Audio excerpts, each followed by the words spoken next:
આજે વાવ વિધાનસભા બેઠકનું જે બાય ઇલેક્શન છે તેને લઈ અને પોલીસ ડિપાર્ટમેન્ટ દ્વારા તમામ પ્રકારની તૈયારીઓ થઈ ગઈ છે. આપ જોઈ શકો છો કે જ્યાં મતગણતરી છે ત્યાં 3 લેયરની અંદર બંદોબસ્ત રાખી દેવામાં આવ્યું છે. સૌથી જે ઇનરમોસ્ટ સર્કલ છે તેની અંદર સીઆરપીએફ, સેકન્ડમાં એસઆરપી અને થર્ડમાં અમારી પોલીસ છે. આ સિવાય દરેક પોલીસ જે છે એ અંદર આવતા જતા તમામ માણસોના આઈ કાર્ડ ચેક કરી અને જે લોકોને પરમિશન છે તે લોકોને અંદર જવામાં આવી રહ્યા છે.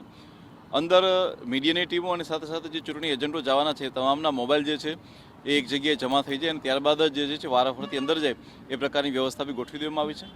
આ સિવાય ત્યારબાદ રિઝલ્ટ ડિક્લેર થતું હોય છે ત્યારબાદ જે વિજય સરઘસ નીકળતું હોય છે તેના માટે બી લઈ અને પોલીસ ડિપાર્ટમેન્ટ દ્વારા અલગથી ટીમને તૈનાત કરવામાં આવેલી છે, જેથી કરીને કોઈ પણ પ્રકારનો કાયદો વ્યવસ્થાનો પ્રશ્ન ઉપસ્થિત ના થાય એ માટે લઈને પોલીસ તંત્ર જે છે એ સંપૂર્ણપણે સુસજ્જ છે. Thank you. ઉમેદવાર દ્વારા રૂટ આપવામાં આવ્યો છે? હજી સુધી કોઈ પણ ઉમેદવાર દ્વારા કોઈ રૂટ આપવામાં આવ્યો નથી, પરંતુ હંમેશા હોય છે કે જ્યારે પણ વિક્ટરી થતી હોય છે ત્યારબાદ ઉમેદવાર જે છે પોતપોતાના વિસ્તારોમાં નીકળતા હોય છે તેને લઈને પોલીસ ડિપાર્ટમેન્ટ દ્વારા હંમેશા જે છે એ તૈયારીનો ભાગરૂપે તૈયારી કરવામાં આવતી હોય છે.